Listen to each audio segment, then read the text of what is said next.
अस्सलामुअलैकुम। Horror stories के एक न्यू एपिसोड के साथ मैं हूं मज़हर मलिक। कैसे हैं आप लोग? उम्मीद है खैरियत से होंगे। आज की ये खौफनाक कहानी जो मैं आपको सुनाने जा रहा हूं, ये मुझे भेजी है शब्बीर सोमरों ने सिंध से। मोहसिन अपने बहन भाइयों में सबसे छोटा। मोहसिन के वालिद एक छोटे से गांव के अंदर कुछ ज़मीनों के मालिक थे। ये कहानी है 1960 की। जिस गांव के अंदर वो रहते थे उस गांव में अभी तक बिजली नहीं पहुंची थी, लेकिन ज़मीनें होने के बावजूद भी जिस घर को उन्होंने एक हवेली के अंदाज में बनाया था, वो बहुत बड़ी हवेली तो नहीं थी, लेकिन तमाम गांव के जितने भी घर मौजूद थे उन सब से शानदार एक इमारत थी।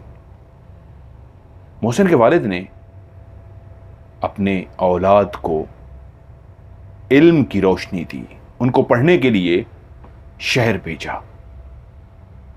और सबसे छोटा सबसे लाडला बेटा मोहसिन था। यूं बच्चे बड़े होते गए, स्कूल की तालीम हासिल करने के बाद शहर के कॉलेज लाइफ, और जब इंसान शहर की कॉलेज लाइफ में जाता है तो फिर शहर का ही होके रह जाता है। उस दौर में तालीम हासिल करना और उसके बाद यकीनन सी बात, एक बहुत अच्छी मुलाजमत का मिल जाना। सो उनके सारे बच्चे वहीं पे ही शिफ्ट हो गए। रह गया आखिरी मोहसिन। मोहसिन भी अपनी तालीम मुकम्मल करते करते वहीं रुखसाना को अपना दिल दे बैठा।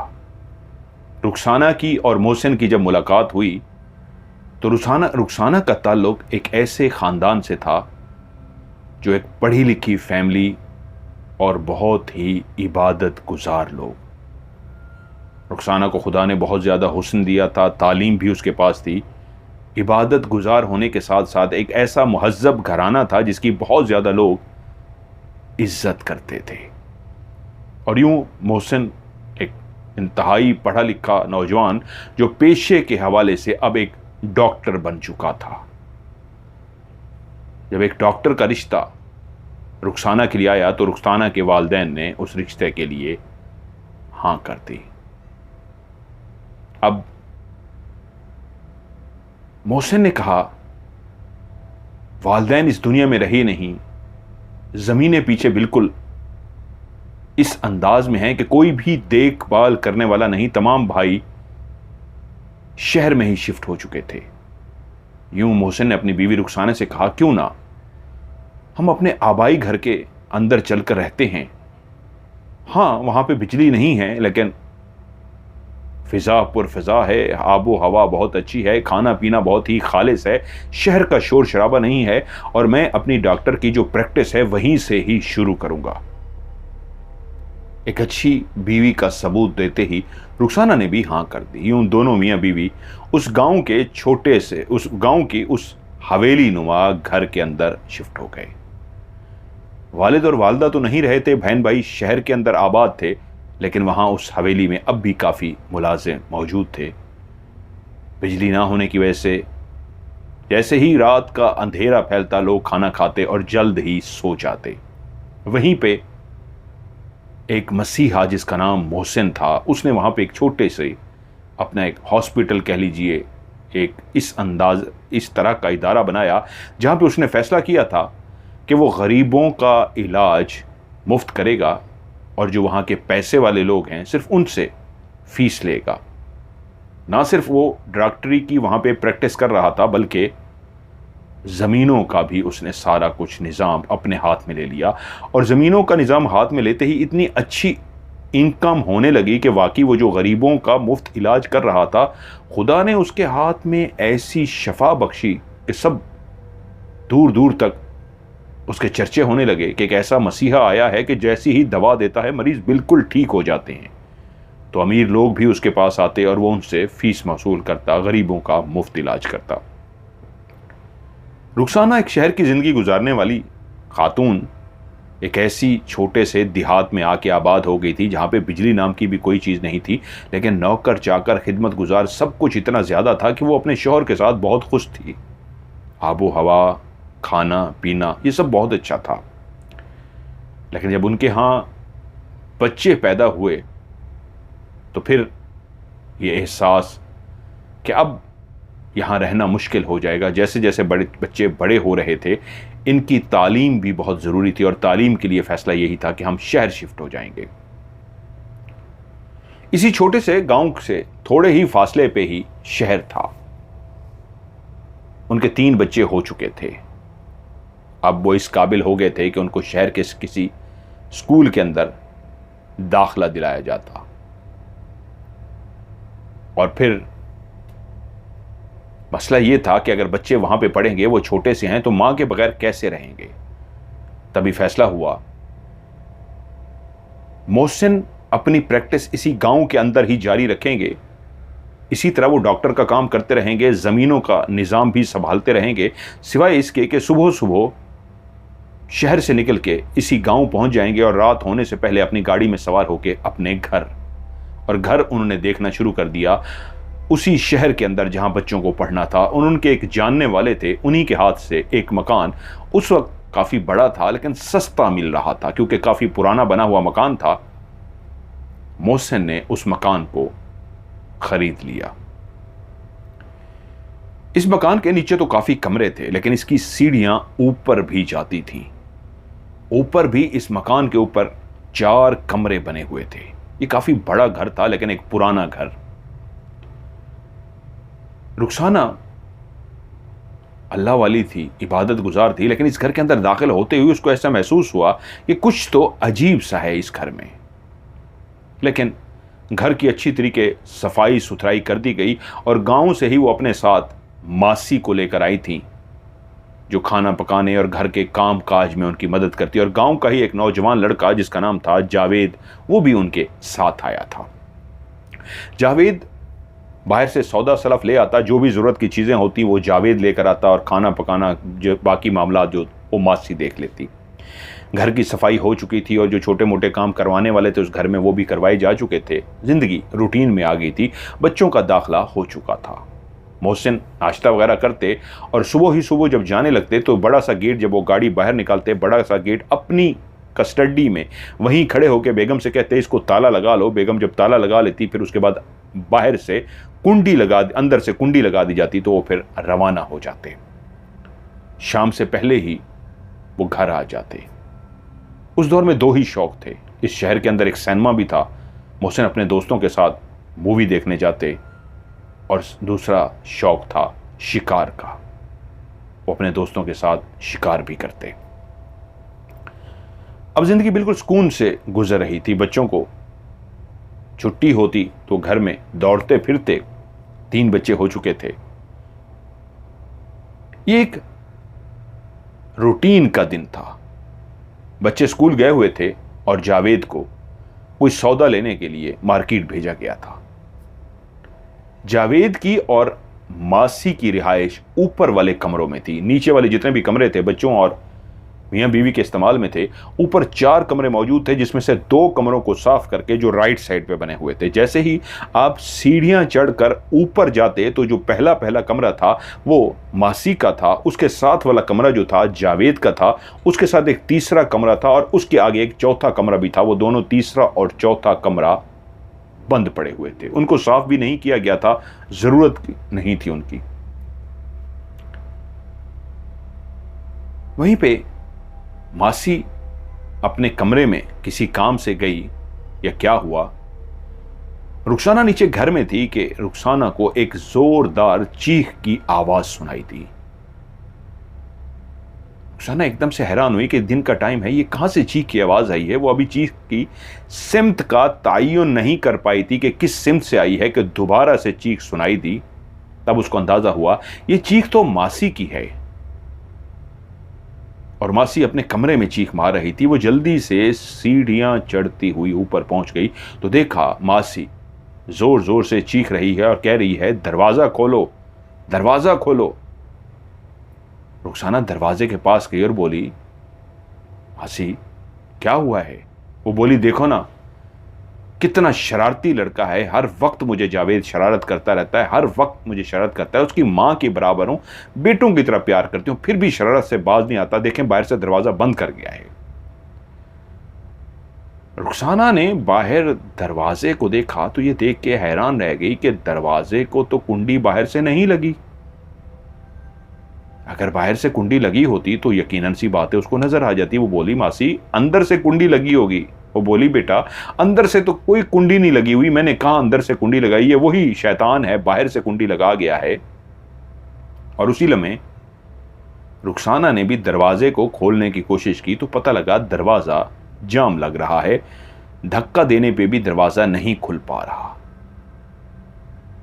अब रुखसाना को समझ आई कि क्या कोई हवा की वजह से या किसी वजह से दरवाज़ा अगर बंद हो ही गया था, लेकिन जितनी ज़ोर वो लगा रही है, इतने ज़ोर लगाने से तो दरवाजे को खुल देना चाहिए। क्या दरवाज़ा जैम हो गया है, लॉक हो गया है? ऐसा क्या सिस्टम हो गया इस पुराने से दरवाजे को, ये खुलने का नाम नहीं ले रहा।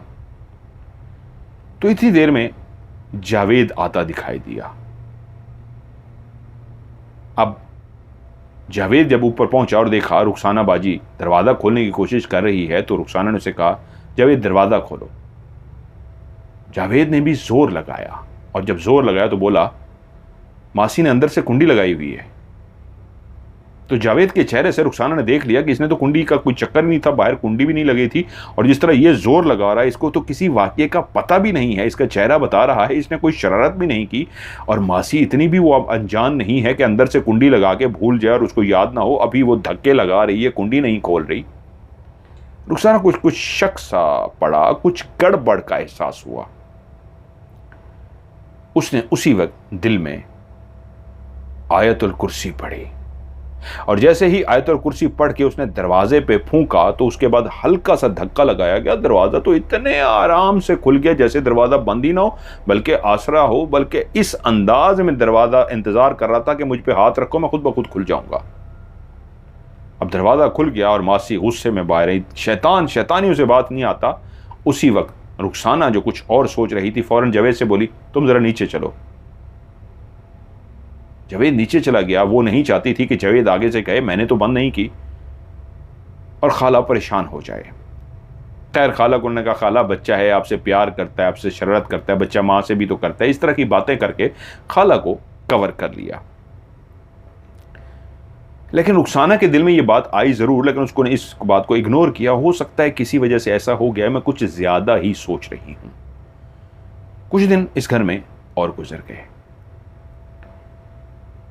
ये तकरीबन मगरिब का टाइम था। शहर था, यहां पे बिजली थी, यहां पे लाइटें थीं। अंधेरा होना शुरू हो गया था, लाइटें जल चुकी थीं। वो किचन में काम करने के लिए रुखसाना घुसी हुई थी कि उसको खाला की, मासी की जोरदार चीख की आवाज सुनाई थी। और ये कैसी चीख की आवाज थी जैसे इस चीख के अंदर बेइंतहा खौफ हो। पहले जो एक दफा उसने चीख मारी थी दरवाजा बंद था, वो तो वैसी चीख थी जैसे कोई हेल्प के लिए पुकारता है। आज की चीख खौफ से भरपूर थी। एकदम से उसने जैसे ही सुना कि ये तो मासी की चीखने की आवाज है, भागती हुई उस तरफ गई। ये चीख की आवाज पीछे बना हुआ जो स्टोर था उस स्टोर से आई थी। वो अभी स्टोर की तरफ जा ही रही थी कि मासी भागती हुई आई और रुखसाना से बकायदा टकरा गई, इस अंदाज में जैसे उसको रुखसाना नजर ही ना आई हो। हाँफती कांपती हुई बोली, बाजी उधर मत जाना, उधर मत जाना। क्या हुआ है मासी, क्या हुआ है?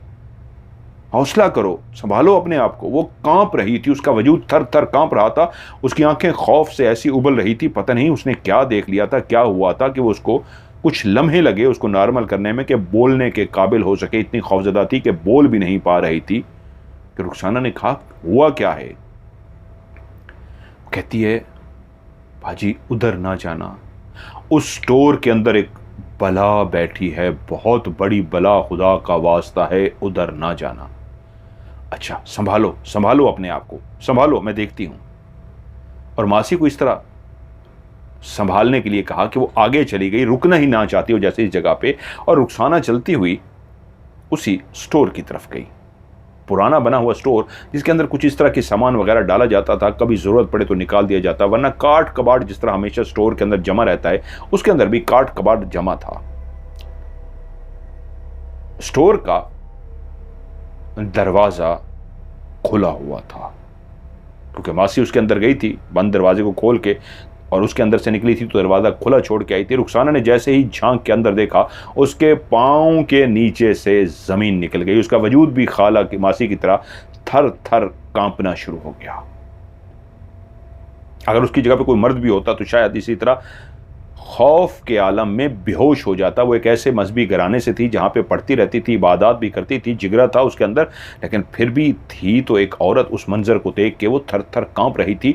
उस स्टोर के अंदर एक इतना बड़ा काला स्याह सांप फन फैलाए बैठा था कि उसका वजूद इतना बड़ा था कि जितना बड़ा वो स्टोर था, उस पूरे स्टोर की दीवारों को उस सांप ने अपनी लपेट में ले रखा था।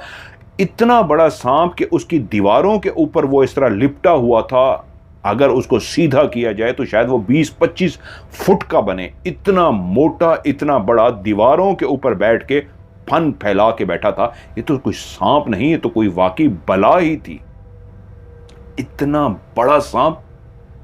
वो डर गई और अभी तक सांप फन फैलाए उसी की तरफ बैठा देख रहा था। वो दिल ही दिल में खौफजदा हो गई, डरना शुरू हो गई। यकीनन सी बात है, एक नेचुरल सी बात है, इंसान कांप जाता है, डर जाता है। वो भी डर गई। ऐसी चीज उसने पहले कभी नहीं देखी थी। तभी वो मासी उसको बला बला कह रही थी। लेकिन एकदम से उसके दिमाग में एक ख्याल आया, नहीं, मेरा दिमाग जो सोच रहा है वो ठीक है। तभी उसने जल्दी से दरवाजे पे हाथ रखा और खींच के दरवाजे को बंद कर दिया और बाहर खड़े होके जो बुजुर्गों से सुन रखा था वही जुमला दोहराया, तुम्हें हजरत सुलेमान अलैहिस्सलाम का वास्ता देती हूं, तुम अगर किसी रूप में हो और अल्लाह की मखलूक हो तो तुम्हें हजरत सुलेमान अलैहिस्सलाम का वास्ता, इस जगह को छोड़ दो, चले जाओ। दूसरी दफा यही लाइन फिर से दोहराई, तुम किसी रूप में हो, तुम भी अल्लाह की मखलूक हो तो तुम्हें हजरत सुलेमान अलैहिस्सलाम का वास्ता, इस जगह को छोड़ दो, यहां से चले जाओ। तीसरी दफा भी यही जुमला कहा और उसके बाद पढ़ के अपने ऊपर दम किया, क्योंकि वजूद कांप रहा था, दिल की धड़कन तेज थी, रोंगटे खड़े हो चुके थे। ऐसी खौफनाक बला जो सांप की नाग की सूरत में बैठी थी, जब पढ़ के अपने ऊपर फूंक मारा तो देखने के लिए कि अब क्या मंजर है, दरवाजे को खोल दिया। हल्का सा हाथ मारा देखने के लिए तो जितना दरवाजा खुला तो उसने अंदर झांक के देखा, वो दीवार के ऊपर जो बिल्कुल पूरी दीवार पे चिपक के बैठा था, दीवार खाली सी नजर आई।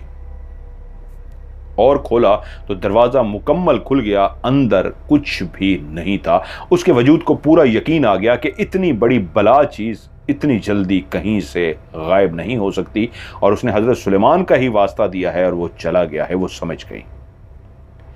उसी लम्हे उसने अपने आप को संभाला और चलती हुई मासी के पास गई।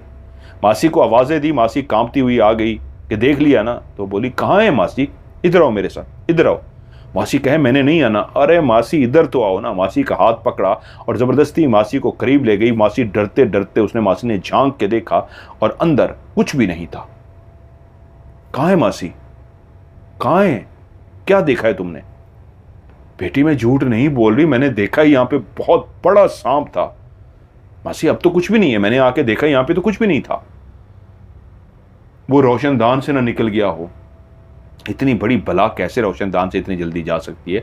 अच्छा तुम परेशान ना हो, अगर कोई सांप था, तुम पता नहीं क्या देख लिया, मुझे तो कुछ नहीं नजर आया। मैं साहब जी को कहूंगी, वो चेक कराएंगे, इसको बंद करा देंगे अच्छी तरीके का। अगर कोई सांप की बिल है, कोई सुराख है, बंद करा देंगे।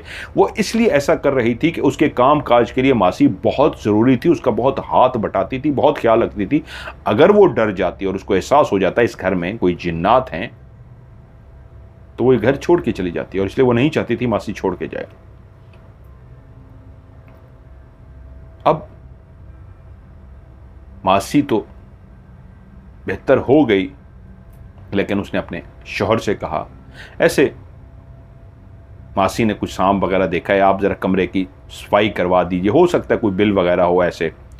तो मासी काम करते हुए डरती है, फिर भी आना जाना रहता है इस कमरे की तरफ, काफ़ी डरी हुई है। उन्होंने कहा, हाँ कोई मसला नहीं। डॉक्टर थे मोहसिन साहब, बंदे बुला के उन्होंने सारा काट कबाड़ बाहर निकलवाया और उसके बाद देखा, इधर उधर ढूंढा, कहीं पे कोई सुराख ही नहीं था, कोई बिल नहीं थी। फिर भी उन्होंने प्लस्तर से उसकी अच्छी तरीके मुरम्मत करा दी कि दोबारा कोई इस तरह का सांप शांप अगर आ गया कहीं से सुराख से ना आ सके। कुछ दिनों के बाद जो चीज़ पहले ही रुखसाना महसूस कर चुकी थी, वही बात मासी ने कही बेटी जो साथ वाले हमसाए हैं ना, उसने पूछा कौन से? तो उसने उसी घर की तरफ इशारा किया जहां से पहले रुखसाना को भी महसूस हो चुका था कि कैसी जबरदस्त किस्म की खुशबुएं आती हैं, कैसे कैसे खाने पकाते हैं, ऐसी क्लास की खुशबू आती है कि बंदा कहता है कभी इनका खाना तो खा के देखो, कितना जबरदस्त खुशबू है। और वो खुशबू पहले भी सूंघ चुकी थी। वो खुशबू कहीं और से नहीं, वो ऊपर जो चौथा कमरा था, पहला मासी का, दूसरा जावेद का, तीसरा खाली, जो चौथा कमरा था उस कमरे से हमेशा खुशबुएं आती थी। और मासी उस कमरे की बजाय साथ वाले घर को कह रही थी, क्योंकि साथ वाले घर का ऊपर का जो पोर्शन था वहां पे कोई कमरा वगैरह नहीं था, तो खुशबू नीचे से तो आ नहीं सकती थी। तो वो समझ गई, और जब कई दफा उसको भी खुशबू आई तो उसने शौहर से बात करने का फैसला किया।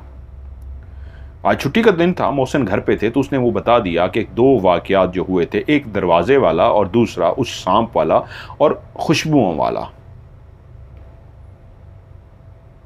जावेद मोहसिन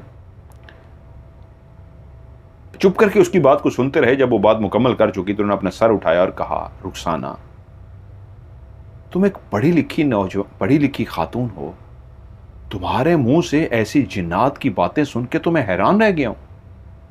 तुम भी ऐसी बातों पे यकीन रखती हो?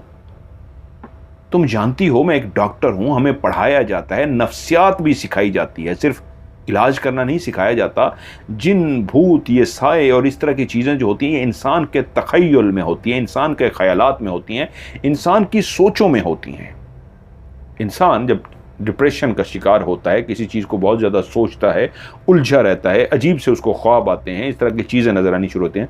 उन्होंने 1 घंटे का लेक्चर दे मारा रुखसाना को, जिससे रुखसाना को ने तौबा की। इतना तो उनको समझ लग गई कि मैं जितना भी इनको बता दूं इनको तो यकीन आना नहीं, हाँ उल्टा ये ज़रूर होगा कि मुझे 1 घंटे का और लेक्चर मिल जाएगा। लुबे लुबाब उनकी बात का ये था मोहसिन का कि ऐसी चीज़ें नहीं होती, ये सिर्फ आपकी दिमाग के अंदर ऐसी होती हैं, हकीकत में इनका कोई ताल्लुक नहीं है।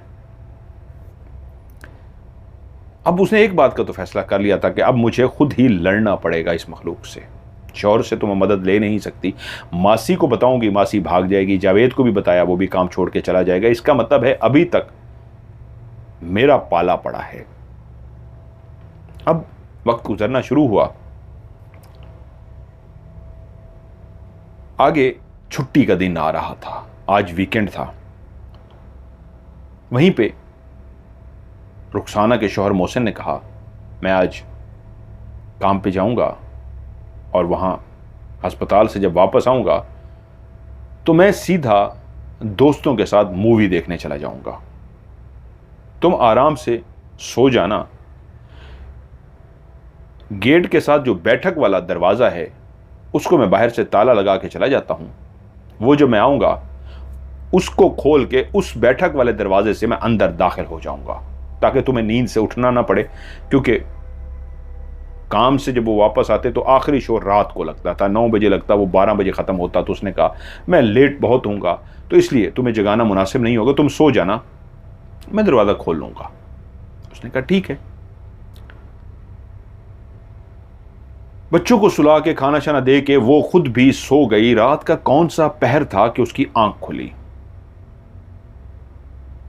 और उसकी जैसे ही आंख खुली तो उसको अंदाजा हो गया शौहर अपने दोस्तों के साथ बैठक में आ चुके थे। क्योंकि बैठक में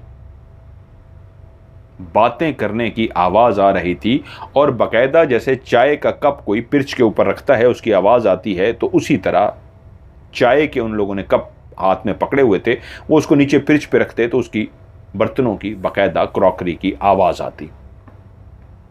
ये 3-4 लोगों की आवाजें थी, दूर थे, आवाज तो ना सुन पाई कि क्या बोल रहे हैं, लेकिन इतना क्लियर पता लग गया था वो बातें कर रहे थे और चाय पी रहे थे। इसका मतलब है शौहर बैठक के जरिए अंदर दाखिल हुए हैं, उन्होंने मुझे नहीं जगाया, चाय बनाई है और दोस्तों के साथ बैठे हैं। वो फिर से उसकी आंखें बंद हो गई, लेकिन अभी 5-10 मिनट ही गुजरे होंगे, उसका दिल आंख फिर से खुल गई कि उसको वॉशरूम की तलब हुई। ये उन दिनों की बात है जब वॉशरूम अटैच बाथ नहीं होते थे, एक ही अलग से 2 कमरे इस तरह के छोटे से बनाए जाते थे, एक रेस्ट रूम के तौर पे, यानी पेशाब वगैरह के लिए और एक नहाने वगैरह के लिए अलग से कमरा होता था। उसको पेशाब की हाजत हुई तो वो अपने कमरे से उठी और जैसे ही वो उस तरफ जाने लगी, उस वॉशरूम की तरफ, तो उसने देखा कि अब अभी भी बात करने की आवाज और कप रखने की आवाज। तो वो चलती हुई उस बैठक वाले कमरे के पास चली गई। उसकी खिड़की से अंदर झांक के देखा तो वो एकदम से हैरान रह गई। अंदर कोई भी नहीं था सिवाय घुप अंधेरे के, कोई भी नहीं था। और उसी वक्त गेट खुलने की आवाज आई। गेट खुला और थोड़ी देर के बाद वो डर सी गई। उसने देखा सामने शौहर खड़े हैं और वो बीवी को इस तरह खड़े देख के परेशान हुए, बोले, रुखसाना खैर है, तुम यहां क्यों खड़ी हो? वो बोली, आप दोस्तों को छोड़ने गए थे ना? दोस्तों को? नहीं तो, मैं तो अभी अभी आ रहा हूं, मेरे साथ तो कोई भी दोस्त नहीं है। क्यों, क्या हुआ? वो बोली, आप यहां आप दोस्तों के साथ चाय पी रहे थे ना? अरे भाई बता तो रहा हूं, मैं अभी अभी आ रहा हूं, मैं कहां से चाय पी रहा था? तो मुझे लगता है नींद से जागी हो, तबीयत ठीक है ना, या कोई ख्वाब देख लिया है? नहीं नहीं कुछ नहीं, मैं वॉशरूम के लिए जा रही हूं। हाँ हाँ जाओ। और वो वॉशरूम के लिए चली गई और समझ गई बैठक में कोई भी नहीं था। वही मखलूक थी जो इस घर के अंदर थी। अब मासी काम में जब मसरूफ होती, जावेद लड़का जब काम के सिलसिले में बाहर गया होता, बच्चे स्कूल होते, तो जरूर कुछ ना कुछ उसको महसूस हो जाता, जैसे कोई तेजी के साथ चलता हुआ पीछे से गुजरा हो। वो मुड़ के देखती तो वहां पे कोई भी ना होता। इसी तरह एक दिन, अब वो पेट से थी, मां बनने वाली थी, वो सीढ़ियां चढ़ के ऊपर चली गई। उसको ऐसे लगा जैसे खुद ब खुद उसके पांव सीढ़ियों की तरफ जा रहे हों और वो सीढ़ियां चलती हुई सीधी उस कमरे की तरफ चली गई जो मासी का कमरा था। हैरत की बात यह थी, मासी अपने घर गई हुई थी और जावेद भी अपने घर गया हुआ था। घर के अंदर सिवाय रुखसाना के कोई भी नहीं था। और हैरत की बात यह थी, जिसको ऊपर नहीं जाना चाहिए था, जो मां बनने वाली थी, कैसे खुद ब खुद आहिस्ता आहिस्ता चलती हुई, सीढ़ियां चलती हुई ऊपर भी चली गई और मासी के कमरे का दरवाजा खोला और जाकर उनकी चारपाई पर बैठ गई। अभी चारपाई पे बैठी ही थी कि उसका दिल किया कि वो चारपाई पे कुछ देर के लिए लेट जाए, तो उसने अपने जूते उतारे और चारपाई के ऊपर लेट सी गई। अभी उसको चारपाई पे लेटे शायद 1 मिनट भी नहीं गुजरा था कि उसको महसूस हुआ चारपाई आहिस्ता आहिस्ता हिलना शुरू हो गई है।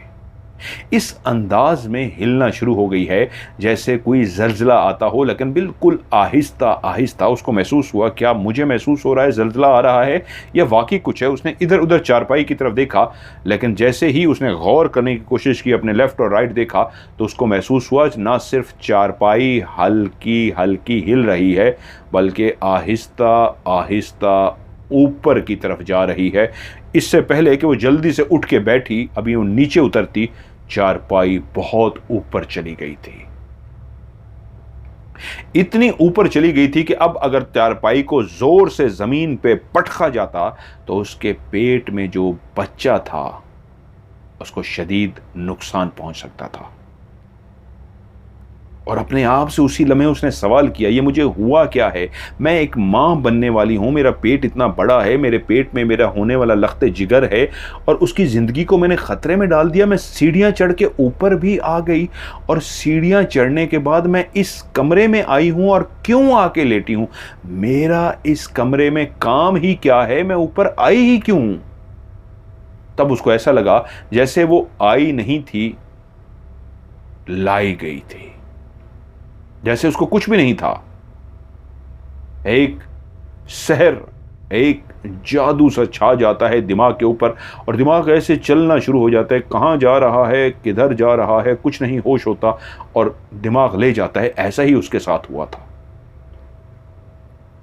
और जब उसको एहसास हो गया कि अब अगर ये चारपाई नीचे गिर गई, क्योंकि चारपाई अभी भी हिल रही है, हल्की हल्की जलजले की तरह हिल रही है और ऊपर है, तकरीबन उसका सर छत से नहीं लग रहा, लेकिन थोड़ा और चंद इंचेस का फर्क होगा कि उसका सर छत पे लगता, कि उसको एकदम से एहसास हुआ आज अकेली हूं और मां बनने वाली भी हूं, जो चीज़ भी है वो मुझे नुकसान पहुंचाना चाहती है। उसने अपनी आंखें बंद की और उसने अपने आप से कहा मुझे हिम्मत करनी होगी, मुझे हौसला करना होगा, नहीं तो मेरे बच्चे और मेरी ज़ात को भी नुकसान हो जाएगा। और तभी उसने दिल ही दिल में कुरान मजीद की तिलावत करना शुरू की।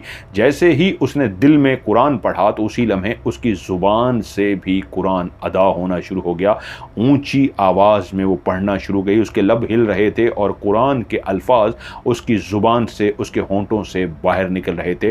तभी उसने देखा चारपाई जो ऊपर उठी हुई थी, एकदम उसने झटका मारा चारपाई ने, और जैसे ही झटका मारा तो उसने देखा चारपाई आहिस्ता आहिस्ता आहिस्ता आहिस्ता ज़मीन पर बिल्कुल नीचे आकर उसी तरह रख दी गई जैसे जमीन से उठाई गई थी।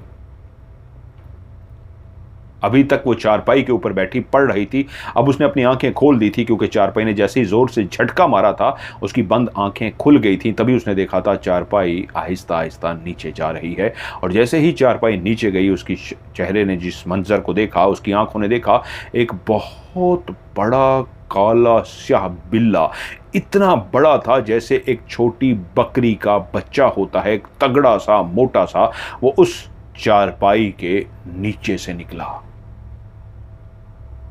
और जैसे ही उस चारपाई के नीचे से निकला उसके इतने बड़े बड़े बाल थे, जो अमूमन बिल्लियों के इतने बड़े बड़े बाल नहीं होते, ऐसे बड़े बड़े बाल कुत्तों के होते हैं। वो भी एक मखसूस नस्ल है कुत्ते की जिसके सफ़ेद बाल होते हैं, सफ़ेद नस्ल का होता है, बहुत लंबे लंबे बाल होते हैं। उस बिल्ली के भी ऐसी, उस बिल्ले के बड़े बड़े बाल थे, लेकिन कदो कामत जैसे बकरी का बच्चा हो।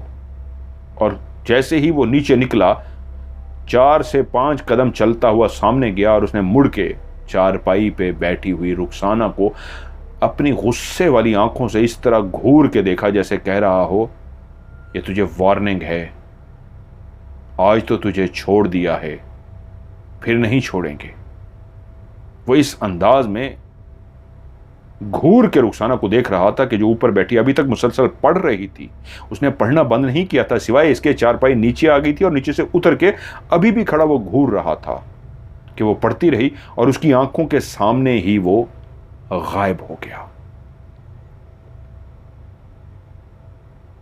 जैसे ही वो गायब हुआ कुछ देर पढ़ती रही, और जैसे उसको हौसला आ गया, हिम्मत आ गई, और उसके बाद आहिस्ता से उठी, उसने अपनी चप्पल पहनी और वही खुदा का कलाम जो उसके होंठों पे था उसी को पढ़ती पढ़ती आहिस्ता से चलती हुई, पीछे से कोई मुझे धक्का ही ना दे दे, वो सीढ़ियों तक पहुंची और सीढ़ियां उतरते उतरते आराम से नीचे आई और सीधा अपने कमरे में जाके कई देर तक विर्द करती रही। अपनी चारपाई पे उसने एक बात तो सोच ली थी लेटे हुए, जब तक अब इस घर में रहना है मुझे इस मखलूक से मुकाबला करना है, क्योंकि इस मखलूक का पाला सिर्फ रुखसाना से पड़ रहा था, ना ही बाद में उस सांप के बाद या दरवाजे वाली उस बात के बाद। दरवाजे को जो मासी समझी थी जावेद की शरारत, सांप के मामले में भी मासी का ये कहना था कि वो कोई सांप था, साइज में बहुत बड़ा था, जो रोशनदान के जरिए भाग गया था। उसके जहन में जिन नहीं आया था, जावेद के साथ भी कोई मामला नहीं आया था, उसके बच्चों और मोहसिन ने भी कुछ ऐसा महसूस नहीं किया था। तब वो जान चुकी थी जो कुछ भी हो रहा है वो रुखसाना के साथ हो रहा है, तो फिर इस मखलूक का मुकाबला भी मुझे करना होगा।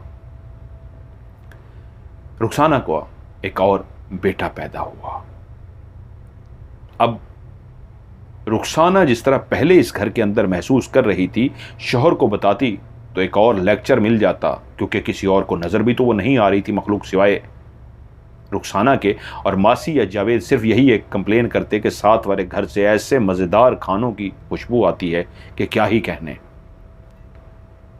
कि तभी वो एक दिन किचन में काम कर रही थी कि उसका बेटा आया और माँ से बोला, बड़ा बेटा, अम्मा मैं सामने ग्राउंड में दोस्तों के साथ मैच खेलने के लिए जाऊं? उसने कहा जल्दी आ जाना, मगरिब से पहले पहले आ जाना, अंधेरे से पहले आ जाना, इस शर्त पे जाने देती हूँ। उसने कहा ठीक है अम्मा, जैसे ही अंधेरा होगा मुझसे पहले आ जाऊंगा। माँ ने इजाज़त दी, ठीक है बेटा जाओ। वो खेलने के लिए चला गया। अभी 5 मिनट ही गुजरे थे कि देखा जो बेटा हाथ में बैट लेके घर से निकला था और रहा है, मुंह उसका फूला हुआ है जैसे गुस्से में हो, हाथ में बैट भी नहीं है, और सीधा आया। और मां ने कहा, क्या हुआ, खेलने नहीं गए, तुम्हारा मुंह क्यों उतरा हुआ है? उसने किसी बात का जवाब नहीं दिया और सीधा कमरे के अंदर चला गया।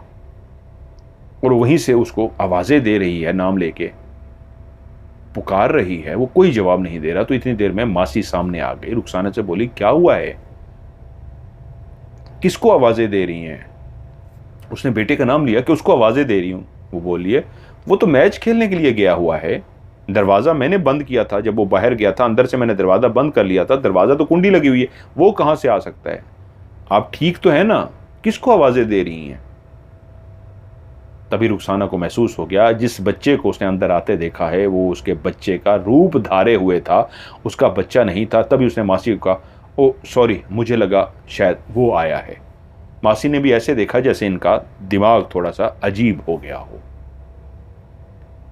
ऐसे ही कुछ दिनों के बाद उसने उसी घर के अंदर महसूस किया कि वो काला स्याह बिल्ला जिसको वो उस चारपाई के नीचे से निकलते हुए उसने देखा था, आंखों के सामने गायब होते देखा था, उसने देखा कि ऊपर छत पे किसी के चलने की ऐसी आवाज आ रही है जैसे कोई दौड़ रहा हो, छलांगे मार रहा हो। वो हैरान हुई, कौन है ऊपर जो इस तरह छलांगे मार रहा है? वो बाहर निकली और सामने की तरफ झांक के देखा तो देखा वही काला स्याह बिल्ला दीवार के ऊपर बैठा हुआ है और दीवार पे बैठा रुखसाना को ही घूर रहा है। रुखसाना ने उस बिल्ले को देखा तो उसके वजूद के अंदर एक झुरझुरी सी आई, लेकिन उसने फैसला कर लिया था कि मुझे लड़ना है, इस मखलूक से मुकाबला करना है, तो फिर डरना कैसा? उसके वजूद ने एक झुरझुरी जरूर ली खौफ से, लेकिन उसने देख के कुछ भी नहीं कहा, सिर्फ इतना कहा, आप भी अल्लाह की मखलूक हो, हम भी अल्लाह की मखलूक, ना आप हमें नुकसान पहुंचाओ ना हम आपको नुकसान पहुंचाएंगे, और अपने काम में मसरूफ हो गई। अब उस घर में रुखसाना कलेयर महसूस करती थी कि कोई सफेद रोशनी की तरह का वजूद था, सफेद रोशनी का बना हुआ, उड़ता हुआ उसके पीछे से गुजर के गया है। इसी तरह एक दिन शीशे के सामने वो खड़ी थी और उसने शीशे में देखा कोई एक इंसानी वजूद है जिसका चेहरा तो वो नहीं देख सकी, शलवार कमीज पहने हुए ऐसा वजूद है जिसके आर पार भी इंसान देख सकता है। वो शीशे के सामने खड़ी थी और वो कदम रखता है तो इंसान आगे पीछे टांगे होती हैं, उसकी टांगे एक ही जगह पे थी जैसे वो उड़ रहा हो। उड़ने से मुराद एक होता है ऊंचा उड़ना, एक होता है कि जमीन से आप आधा फुट भी ऊपर यानी 6 इंच भी ऊपर उठ जाएं तो आपके पांव जमीन से उठे होंगे, लेकिन आप चल नहीं रहे होंगे, पांव आपके साकित होंगे और आप उड़ते हुए जा रहे होंगे। ऐसे ही वो स्लो, तेजी से भी नहीं, अक्सर जो वो देखती थी वो तेजी से जाता था, स्लो ऐसे उड़ता हुआ उसके पीछे से गुजर गया और उसने पीछे मुड़ के देखा, पीछे कोई भी नहीं था। ऐसे अब कई वाकयात हो रहे थे। वो डरती जरूर थी लेकिन अपने आप को संभाल रही थी कि मुझे लड़ना नहीं है। अब वो अगर मखलूक मुझे नुकसान नहीं पहुंचा रही, मेरा उससे आमना सामना हो रहा है, तो सिवाय उस चारपाई वाले वाकये के उसने मुझे कोई नुकसान नहीं पहुंचाया, तो फिर मुझे भी खामोश रहना चाहिए। क्योंकि उसके बाद भी उसने सांप को देखा था, लेकिन इस दफा सांप को उसने ये नहीं कहा था कि तुम्हें हजरत सुलेमान अलैहिस्सलाम का वास्ता यहां से चले जाओ। उसने कहा हाँ, सांप नहीं है, ये रूप धारे बैठा है। और वो अब ये भी जान चुकी थी ये मासी को या जावेद को या उसके शौहर मोहसिन को या बच्चों को नजर नहीं आएगा, सिर्फ उसी को नजर आएगा। तो वो फिर खामोश हो गई थी कि जब नजर ही मुझे आना है तो ठीक है, मैं खामोश रहती हूं। लेकिन एक दिन, ये जुमे का टाइम था, बच्चे अपने बाप के साथ बाहर गए हुए थे। थोड़ी देर तक वो आ जाते, घंटे 1.5 घंटे तक वो आ जाते, उन्हें आके तैयार वगैरह होना होता 2 घंटे तक, और उसके बाद जुमे नमाज के लिए उन्होंने जाना था। तो उसने सोचा अभी मेरे पास टाइम है, बच्चे आ जाएंगे। बच्चे तो छोटे जो थे नहाए हुए थे, मोहसिन आके नहाते और नहाने के बाद कपड़े चेंज करके बच्चों को लेके मस्जिद जाते। तो क्यों ना मैं जल्दी से बच्चों के वर्दी वगैरह, जिस तरह कपड़े वगैरह होते हैं, कुछ चीज़ें धोने वाली थी, मैं जल्दी से जाके वो धो लूँ ताकि 2 घंटे 3 घंटे 2-2.5 घंटे तक वो आ जाएंगे। अभी टाइम काफ़ी था। वो कहती है कि मैंने रुखसाना ने कपड़े उठाए, साबुन जो जो सर्फ वगैरह जो भी था वो उठा के उसी बड़े से रूम के अंदर, जो नहाने वाला रूम भी था, उसी के अंदर वो कपड़े भी धोते थे। उसने दरवाज़ा खोला ताकि रोशनी अंदर आए, दिन का टाइम है, वरना बंद हो दरवाज़ा तो लाइट जलानी पड़ती। उसने पूरा दरवाज़ा खोल दिया, कपड़े ज़मीन पे बिछाए, नलका खोला और उनको धोना शुरू कर दिया। अभी कपड़े धोते हुए शायद 3, 4 या 5 मिनट हुए थे कि उसके कानों के अंदर एक आवाज़ आई। आज घर के अंदर वो अकेली थी, ना ही वो लड़का जावेद था, ना वो मासी थी, दोनों छुट्टी पे थे। शौहर बच्चों को लेके बाहर गए हुए थे, अभी 2-3 घंटे में वापस आते। अब कुंडी अंदर से लगी थी, बाहर से दरवाज़ा वो नॉक करते तो रुखसाना जाकर दरवाज़ा खोलती। दरवाज़ा बंद है, अंदर तो कोई नहीं हो सकता। उसके कानों ने एक आवाज़ सुनी, जैसे कोई पाँव के अंदर पाजेब पहने हुए चलता हुआ करीब से करीब आ रहा हो। हाथ उसके जो धुलने में लगे हुए थे वो एकदम से रुक गए। वॉशिंग मशीन उन वक्त नहीं थी उनके पास, वो हाथ पे धोते होंगे।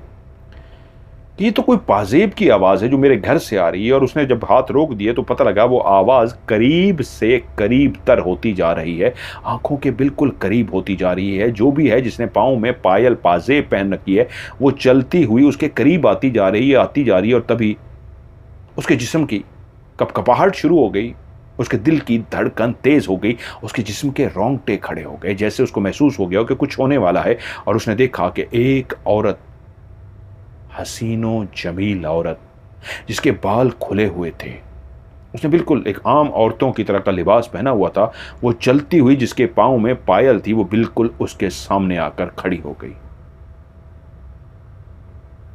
और उसने देखा उसके पीछे 4 बच्चे खड़े हैं, 3 लड़के और 1 लड़की। और हैरत की बात यह थी, उन चारों की शक्लें वही थी जो उसके बच्चों की शक्लें थी, कदो कामत भी वही थे जो उसके बच्चों की शक्लें थी। उसके भी 3 बेटे और 1 बेटी थी, और वो पीछे खड़े हुए भी 3 लड़के और 1 लड़की थी। और जिस उम्र के उसके बच्चे थे उसी उम्र के वही बच्चे थे, लेकिन उसके बच्चे तो अपने बाप के साथ गए थे, ये औरत के साथ कहां से आ गए? जो सामने खड़ी हुई औरत ने, जो हसीन और जमील थी, उससे कहा, खाली करो, फौरी तौर पे अभी खाली करो, मुझे बच्चों के कपड़े धोने हैं। तुम्हें नहीं पता आज जुमा है, बच्चों ने भी जाना है। इस घर पे जितना तुम्हारा हक है ना, उतना मेरा भी हक है। वो औरत शायद शदीद तो नहीं, लेकिन हल्का सा गुस्से में थी और इस बात का इजहार कर रही थी कि आज ही टाइम था, जुमे का दिन था, और देखो इस यहाँ मैंने काम करना था और ये कपड़े लेकर बैठ गई है, अब मैं क्या करूं? और वो गुस्से में इसी बात का गिला कर रही थी, वो हसीनो जमील खुले हुए बालों वाली औरत, कि आज ही तुम्हें कपड़े यहाँ पे धोने थे, तुम्हें नहीं पता आज जुमा है, जुमा नमाज पे जाना है, उठो खाली करो इसको। एकदम से रुखसाना खड़ी हो गई और बोली, मेरी बहन नाराज क्यों होती हो, आ जाओ कपड़े धो लो। उस औरत ने ये जो जुमला कहा था कि क्या सिर्फ तुम्हारा हक है, तुम इस घर में रहती हो, हम भी इस घर में बराबर के हिस्सेदार हैं, ये उसने बकायदा जुमला कहा था। हम भी इस घर में बराबर के हिस्सेदार हैं। कब से रह रहे हैं हम घर में? तुम्हें तो आए जुमा 8 दिन हुए हैं। हमारा भी उतना ही हक है इस घर पे जितना तुम्हारा। निकलो यहां से बाहर। तो तभी उसने बहुत ही प्यार से कहा, मेरी बहन नाराज क्यों होती हो, आ जाओ, ये तुम्हारा घर है। इस अंदाज में वेलकम किया जैसे कोई दिल से किसी को इज्जत देता है। तो उस औरत ने एकदम से रुखसाना की तरफ देख के कहा, तुमने मुझे बहन कहा है? तो रुखसाना ने कहा, हाँ, आपको बहन कहा है, ये आपका घर है। तो वो मुस्कुरा पड़ी और बोली, अगर तुमने मुझे बहन कहा है तो ये बहन भी अपना हक अदा करेगी, तुम्हारा बहुत बहुत शुक्रिया। और उसी वक्त वो बच्चों को लेकर अंदर चली गई। रुखसाना बाहर आ गई। अब अपने कमरे की तरफ जाते हुए उसने खिड़की से बाहर झांक के देखा, वो जो औरत और बच्चे उस अंदर गए थे वहां पे कोई भी नहीं था, लेकिन कपड़े धोने की आवाज़ क्लियर आ रही थी। वो समझ गई थी वो बच्चे उसके नहीं हैं, वो औरत जिसके बारे में अभी कुछ देर पहले वो ये सोच रही थी मेरे बच्चों के साथ ये औरत कौन खड़ी है, लेकिन जब उसने ये जुमला कहा जितना हक इस घर पे तुम्हारा है उतना हमारा भी है, तो वो समझ गई थी और अब खिड़की से झांक रही थी। कपड़े भी धुल रहे थे, कपड़े धोने की आवाज़ भी आ रही थी, पानी चलने की आवाज़ भी आ रही थी। नज़र कोई नहीं आ रहा था, दरवाज़ा खुला हुआ था। थोड़ी देर के बाद ऐसा लगा जैसे वो कपड़े धो के चले गए हों, पानी वगैरह सब कुछ रुक गया, लेकिन वो फिर भी नहीं गई कि वो काम कर लें। थोड़ी देर के बाद बाहर दरवाज़ा नॉक हुआ तो वो उस बाथरूम के करीब गई और ऊंची आवाज़ में बोली, शौहर आ गए हैं, अब वो नहाएंगे, मेरी बहन अगर आप हो तो उनको पता ना लग जाए, आप मेहरबानी करें। ये कह के वो चली गई। दरवाज़ा खोला, वो आ गए थे, जल्दी करो भाई, मैं नहा लूँ, बच्चों को लेके मस्जिद जाना है। थोड़ी ही देर हुई, शौहर नहाने के लिए बाथरूम के अंदर चले गए। वो बच्चों को तैयार कर रही थी कि उसको एकदम से महसूस हुआ उसका शौहर सफ़ेद लिबास पहने हुए और 3 बच्चों का उसने हाथ पकड़ा हुआ है और उनको लेकर उसकी आंखों के सामने बाहर की तरफ जा रहा है। वो एक सेकंड में समझ गई उसके बच्चे तो उसके पास हैं, शौहर नहा रहे हैं। ये यकीनन वही फैमिली थी जिसका कुछ देर पहले एक औरत ने जिक्र किया था, हमारा भी इस घर पे उतना ही हक है जितना तुम्हारा, और जिसको उसने बहन कहा था। उसकी फैमिली में ने भी जुमा नमाज पढ़ने के लिए जाना था, इसलिए वो शायद कपड़े जल्दी से धोना चाहती थी। अब वो अपने बच्चों को लेके जा रहा था, लेकिन उसने जो रूप धार रखा था उसके शौहर मोहसिन का था, और जिन बच्चों को उसने हाथ पकड़ा था उसके छोटे छोटे बच्चे थे जो रुखसाना के बच्चे थे। अब वो चले गए। थोड़ी देर के बाद उसने अपने बच्चों को भी तैयार किया, शौहर के साथ रवाना किया। वो भी नमाज पढ़ने चले गए और वो भी नमाज पढ़ने में लग गई। इतना अंदाज़ा हो चुका था कि जिस मखलूक को वो महसूस कर चुकी थी, देख चुकी थी, आज उससे आमना सामना भी हो गया था। उसने एक इंसानी रूप धार के अपने आप को सामने लाकर खड़ा कर दिया था और अपने बच्चों को भी वही मासूमाना कदो कामत और शक्ल बना दी थी जो उसके बच्चे की थी, ताकि वो डरे ना। अब कुछ दिनों के बाद उसका जो बड़ा बेटा था, इम्तिहान में बहुत अच्छे नंबरों से उसने पास किया। ये एक बहुत बड़ी खुशी की खबर थी। उसने मिठाई मंगवाई, इर्द गिर्द हर घर वालों को भिजवा दी। उसने सुन रखा था जो जिन्नात होते हैं उनको अखरोट का हलवा बहुत पसंद होता है। उनको तो खैर काफ़ी मिठाइयाँ पसंद होती हैं, जलेबियाँ बहुत पसंद होती हैं, गुलाब जामुन बहुत पसंद होते हैं, रसगुल्ले बहुत पसंद होते हैं, काफ़ी मिठाइयाँ पसंद होती हैं। उसने सबसे बेहतरीन जो दुकान थी जिनका सबसे मशहूर अखरोट का हलवा था, वो उसने मंगवाया, एक बड़ा सा डब्बा पैक करवाया। और शाम जैसे ही हुई वो चलती हुई सीधी ऊपर गई और उसी कमरे के बाहर, जिसका दरवाज़ा बंद था, जिसके अंदर से खुशबुएं आती थीं, उसके बाहर उसने डब्बे को रखा और कहा, मेरी बहन ये आपके लिए है। उसी की आंखों के सामने वहीं खड़े हुए वो डब्बा गायब हो गया, जैसे किसी ने डब्बा उठा लिया हो, और उसके कान में एक सरगोशी हुई, आपको बहुत बहुत मुबारक हो। उसने अभी ये नहीं कहा था ये किस खुशी में है, क्या है, सिर्फ इतना कहा था ये मेरी बहन आपके लिए है। तो कानों में एक आवाज़ आई, मुबारक हो, बहुत बहुत, बेटे ने बहुत अच्छे नंबर लिए हैं। और वो वापस आ गई। जैसे ही नीचे आई तो देखा बेटे ने एक ज़बरदस्त किस्म का पेन जो उसको बहुत पसंद था, उसका फेवरेट था, वो उसने डब्बा खोला हुआ है और उसमें से निकाल के देख रहा है। माँ ने पूछा, ये कहाँ से आया इतना ज़बरदस्त? तो उसने माँ का शुक्रिया अदा किया, कहा, मामा आपने ही तो ला के दिया है, मैं तो कब से इसको लेने का सोच रहा था और मुझे पता था पापा नहीं दिलवाएंगे, लेकिन देखें आपने मुझे ला के दे दिया। और माँ से लिपट गया। और उसी वक्त वो समझ गई कि बाप ने भी नहीं ला के दिया, मैंने भी नहीं ला के दिया, तो ये कहाँ से आया है? तो उसने फ़ौरन बेटे से कहा, बेटा मेरी एक दोस्त हैं, ये उन्होंने तुम्हारे लिए भेजा है। तो वो बोला, मामा उनको मेरा बहुत शुक्रिया अदा कीजिएगा। और वो समझ गई कि जिनको मैं मिठाई दे के आई हूँ उन्होंने बेटे को पसंद, जो जानते थे बेटे की ये पसंद है, बेटा लेना चाहता, उसको उसकी पसंद का पेन भी दे दिया था। अब दिन अच्छे गुजर रहे थे। कभी कुछ वो पकाती, खास किस्म का गोश्त होता तो वो उठाकर ऊपर बहन को आवाज देती और रख खाती और उसकी आंखों के सामने गायब हो जाता। और इसी तरह वो कुछ ऐसा पकाते जो पूरे घर के लिए नहीं, सिर्फ रुखसाना के लिए होता। उसके कान में एक सरगोशी सुनाई देती, उसी औरत की आवाज़ की। वो कहती, बहन ये सिर्फ तुम्हारे लिए है, सबको खिलाया तो उनको पता लग जाएगा ये सिर्फ तुम्हारे लिए है। और रुखसाना शुक्रिया के साथ रख लेती, खा लेती, किसी और को ना खिलाती कि पता ना लगे। शौहर तो वैसे भी मानने को तैयार न थे। अब एक घर के अंदर यूं समझिए, उस जिन्नात और रुखसाना के अंदर एक बहुत दोस्ताना माहौल पैदा हो चुका था। वो कहते हैं शौहर की वही रूटीन कि वो जब जाते गाड़ी बाहर निकाल लेते तो बाहर बड़े गेट को ताला लगाते। बड़े गेट को जैसे ही ताला लग जाता तो फिर बेगम से कहते ठीक है अब मैं जा रहा हूं, अंदर से कुंडी लगा लो। वो जैसी कुंडी लगाती वो चले जाते। ये उन दोनों की बात है जब सिंध के अंदर लिसानी बुनियाद पे बहुत सारे मामलात ख़राब हो रहे थे, लड़ाइयाँ झगड़े हो रहे थे, लोग एक दूसरे को नुकसान पहुंचा रहे थे, हालात ठीक नहीं थे।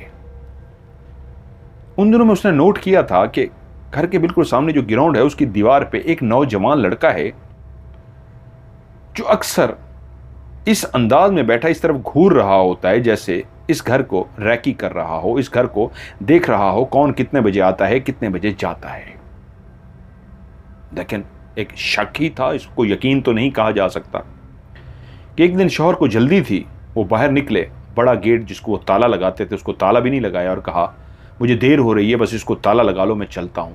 वो गाड़ी में बैठे और रवाना हो गए। रुखसाना बाहर निकली और बड़े गेट को ताला लगाने लगी। शौहर जा चुके थे, वो नहीं जानती थी पीछे वो लड़का चलता हुआ आ चुका है, क्योंकि वो टाइम टेबल नोट कर चुका था कि कब शौहर जाता है कब ताला लगता है, और आज देख चुका था कि अभी बाहर का ताला नहीं लगा, शौहर जा चुका है। जैसे ही बड़ा ताला लगा के वो अंदर गेट में दाखिल होने लगी कि अंदर से कुंडी हाथ लगा सके, उसी वक्त वो लड़का जो पीछे पहुंच चुका था उसने गेट को पकड़ लिया मजबूती से कि वो कुंडी नहीं लगा सकती थी। अब वो गेट उस लड़के के हाथ में था, वो बंद होता तो उसको कुंडी लगाती। और उसका शक जो उसको काफ़ी दिनों से था, जिसका शौहर से भी जिक्र नहीं किया था, आज वो सच निकला था। वो लड़का खुदा जाने किस नीयत से इस घर में दाखिल होना चाहता था। अब वो जोर लगा रही है गेट को बंद करने की, वो लड़का पीछे से अपनी तरफ खींच रहा है, और जितना वो ताकतवर था वो जितना भी जोर लगाती वो गेट बंद नहीं हो सकता था। इससे पहले कि वो कुछ भी करती कि एकदम से पीछे से आवाज़ आई, बहन हटो आगे से। और उसने मुड़ के देखा तो उसके शौहर का रूप धारे हुए वो शख्स खड़ा था। शौहर तो गाड़ी में जा चुका था, पीछे से शौहर कहाँ से आता, तो उसके पीछे शौहर खड़ा था। वही कदो कामत, वही लिबास जो अभी शौहर पहन के गया था, वही चेहरा। वो समझ गई शौहर तो गया, ये कोई और है। और उस शौहर ने जो उसके रूप में था उसको कहा बहन हटो, तो वो समझ गया कि वो शौहर का रूप इसलिए धार के आया, वो डरे ना। वो आगे से हट गई और कहा अब अंदर जाओ।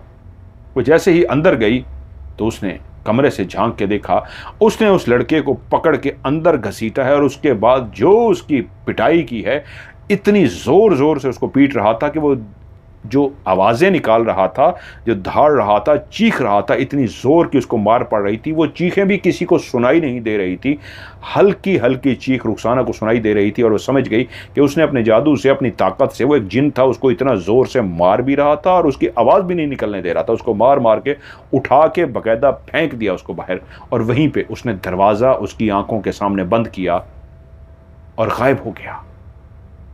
वो मुस्कुरा पड़ी और जानती थी उसको बहन कहती है तो उसका शौहर उसको बहन कह रहा था।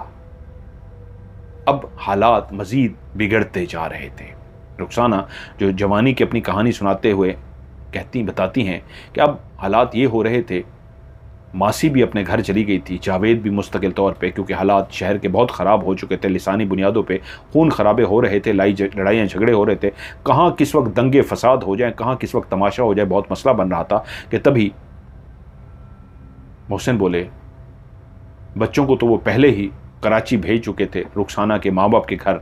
उन्होंने कहा रुखसाना बच्चे तो महफूज हैं, उनको कराची उधर भेज दिया गया है, मैं सोचता हूँ मैं चला जाता हूँ, तुम पीछे अकेली होती हो, मासी भी नहीं है, जावेद भी मुलाजिम नहीं है, घर में अकेली हो, किसी वक्त भी पीछे खुदा ना खास्ता कुछ हो गया तो ये बड़ा गलत होगा, इसलिए मैं तुम्हें भी ट्रेन पे बिठा देता हूँ, कुछ दिनों के बाद मैं भी आ जाऊँगा, शायद हो सकता है इस मकान को बेच के हम भी कराची शिफ्ट हो जाएं।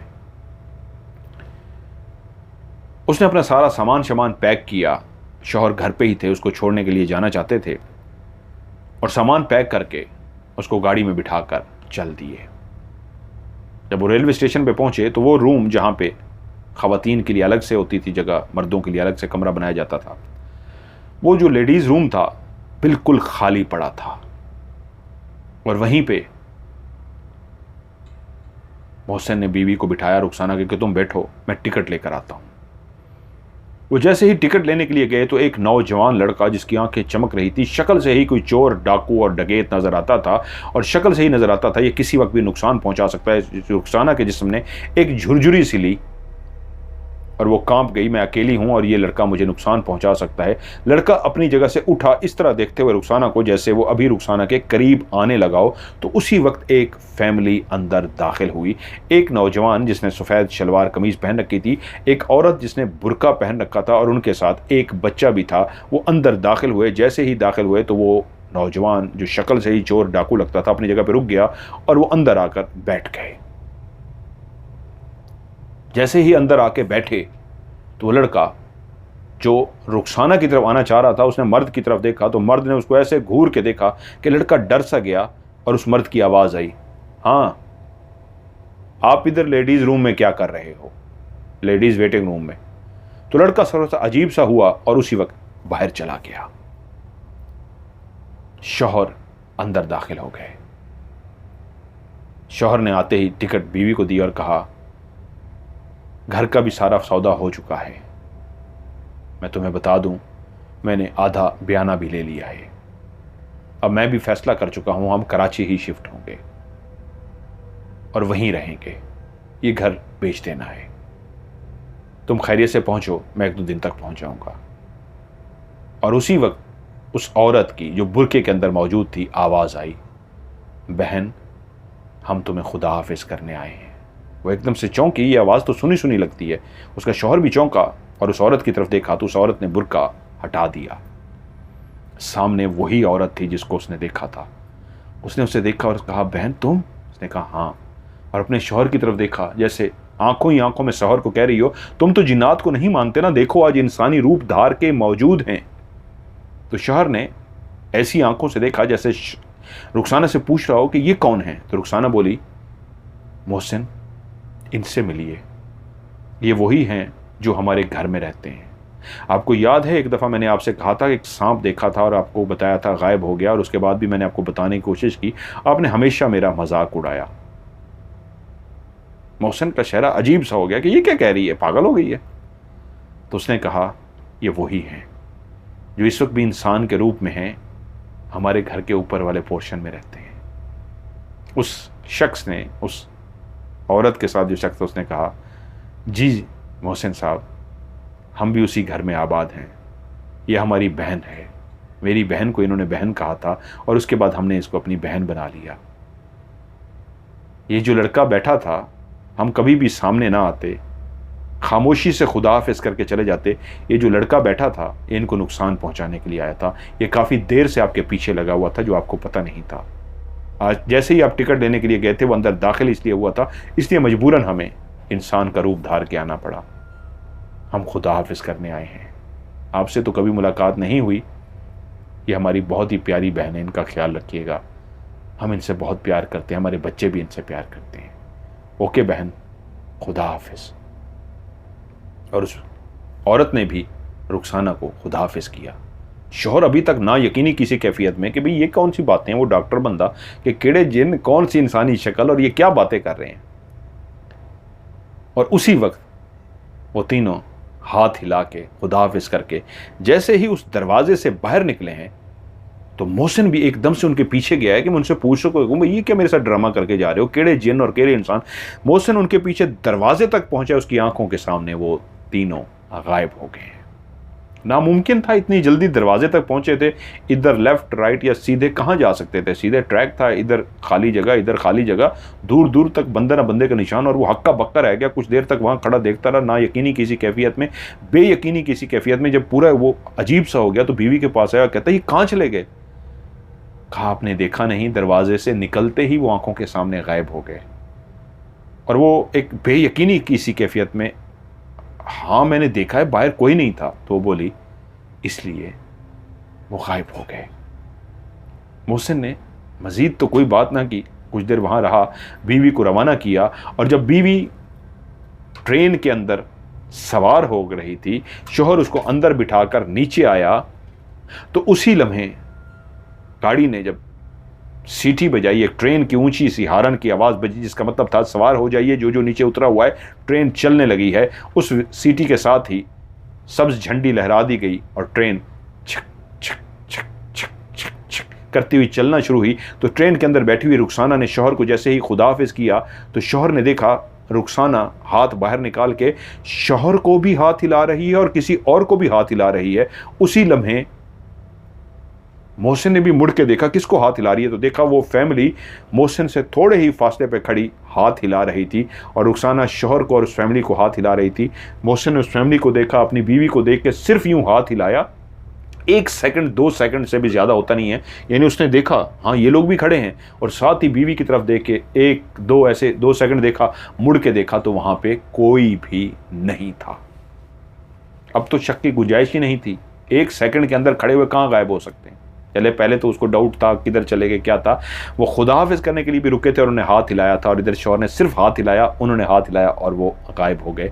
लेकिन उसके बाद वो फैसला कर चुका था, बयाना दे चुका था, उस घर का सौदा हो गया और मोहसिन भी कुछ दिनों के बाद कराची मुस्तकिल शिफ्ट हो गए। बाकी ज़िंदगी उन्होंने वहीं पर गुजारी और रुखसाना ने सारी बातें अपने शौहर को उनके बारे में बता दी थी, जो कुछ उसने देखा था, जो वाक़यात उसके साथ हुए थे। और फिर मोहसिन को भी यकीन करना पड़ा ये मखलूक होती है और वजूद रखती है, ये सिर्फ इंसान के दिमाग का तख़य्युल नहीं है, सिर्फ इंसान ख्वाब या ऐसा नहीं देखता, हकीकत में वजूद रखते हैं। रुखसाना ने जब अपनी कहानी ये बयान की, उस वक्त उसकी उम्र इतनी ज़्यादा हो चुकी है, वो कहती है मैं नानी और दादी बन चुकी हूँ, लेकिन आज तक उस मखलूक को भुला इसलिए नहीं सकी कि मेरी ज़िंदगी में दोबारा वो कभी भी नहीं आए। शायद वो नहीं चाहते थे मेरे शौहर को पता लग सके, लेकिन जब से मेरे शौहर को पता लगा उसके बाद कभी भी मेरे बच्चों के साथ या मेरे साथ उनका कोई आमना सामना नहीं हुआ। वो ट्रेन की हमारी आखिरी मुलाकात थी, उसके बाद कभी मैंने उनको दोबारा नहीं देखा।